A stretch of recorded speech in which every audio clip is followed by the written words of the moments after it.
Hi, I'm April. I'm a singer-songwriter and music teacher, and today we are going to be talking about how to tell a story with music.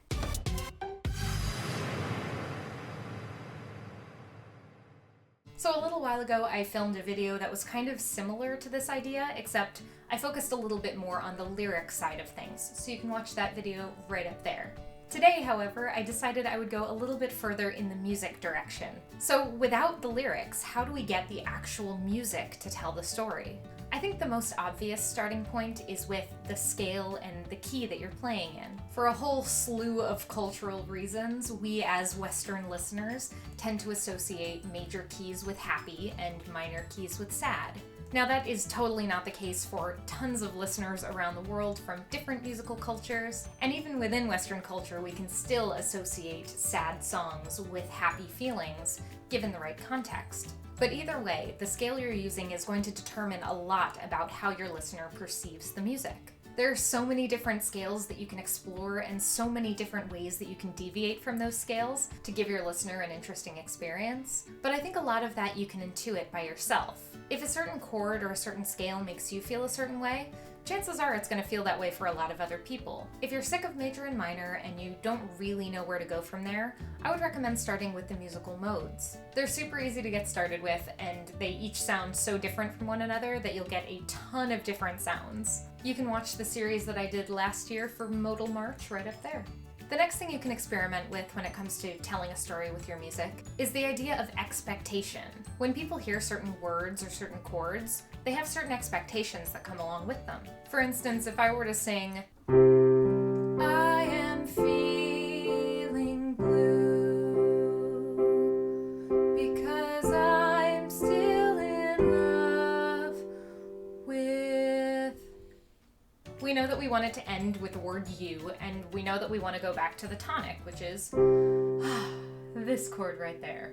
Now, fulfilling people's expectation can have a really nice effect because it can mean that people are singing along to it on the first listen. However, we can also subvert the listener's expectation by maybe not finishing that rhyme the way they expect it to, or by maybe going to a different chord. So if the story you want to tell has kind of a happy, fulfilled feeling, then you should fulfill people's expectations. However, if the story you're trying to tell is maybe not about following expectation, then you've got a perfectly good opportunity to maybe use some unexpected harmony. You could even use unexpected notes in the melody, or you could use an unexpected rhythm. Some of my favorite ways to subvert expectation are to use unexpected chord extensions, especially by using melody notes that aren't in the chord, chords that aren't in the key, or rhythmic variation that might kind of be unexpected. One of the most crucial elements when creating a story with music is using dynamics. It can be really boring to stick with a piece of music if it's just static the entire time. So some things we can do to combat that are to maybe add some extra instruments over time incrementally,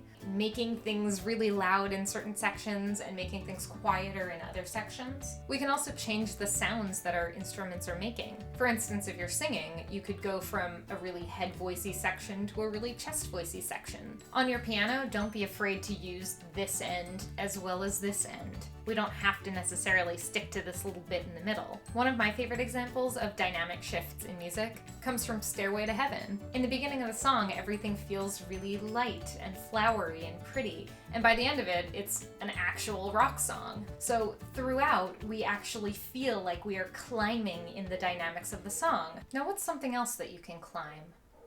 If you don't typically listen to classical music, I would recommend listening to some Beethoven or some Mahler symphonies. The cool thing about this kind of music is that there isn't any compression on it, which means that the dynamics are going to shift a lot compared to what you'll typically hear in pop music. So really be listening out for those huge dynamic shifts. Even if there are no lyrics, you can still be paying attention to the story in your head. It's going to be much easier to tell a story with the music if you have a specific story that you're telling. If you think about what the plot points are and where those beats would happen, or who the different characters are, you're going to have a much easier time crafting a story. For example, Peter and the Wolf is a really cool piece because you can actually follow the different characters coming into the music. It's used really frequently with little kids who are learning what different instruments sound like, and it's really effective as a storytelling device because each character is played by a different instrument. Now this is all very easy and obvious, but if you want a little more subtlety and a little bit more of a challenge, you can try working with themes or motivic development. All that means is that you're writing a small fragment of music that can be like a bar or two, and you're taking that tiny theme and you're repeating it throughout the piece. This is really common in opera and film scores and all sorts of other places, but if you think specifically about Darth Vader's theme, you might get a pretty good idea. Notice that even in the new movies, whenever we see that helmet, we hear Darth Vader's theme. So think of it just like that. When a certain character shows up, you're gonna hear their theme again. But incorporate that into your music as a whole. So every time that you want a certain character or a certain idea to come back, just repeat that theme again. You can also do interesting things to your theme, like flip it upside down or play it backwards. You can also transform it by putting it in a different key or playing it in a different instrument. You can play it way up here or you can play it way down here. There are tons of different ways that you can transform your theme, but each time you play that theme, your listener is going to be given more context. The emotion that's going to be derived from each repetition is going to compound each time, which is going to make for a much more emotionally satisfying piece. If you repeat your theme again at the end, and this time it is in minor rather than major, for instance, your listener is going to know that something negative happened to the character or idea that that theme is representing. With all of that said, I hope you enjoyed this video. I hope you found it helpful. If you did, be sure to leave a like, let me know what you thought in the comments below, and be sure to subscribe and ring the little bell to be notified the next time I post.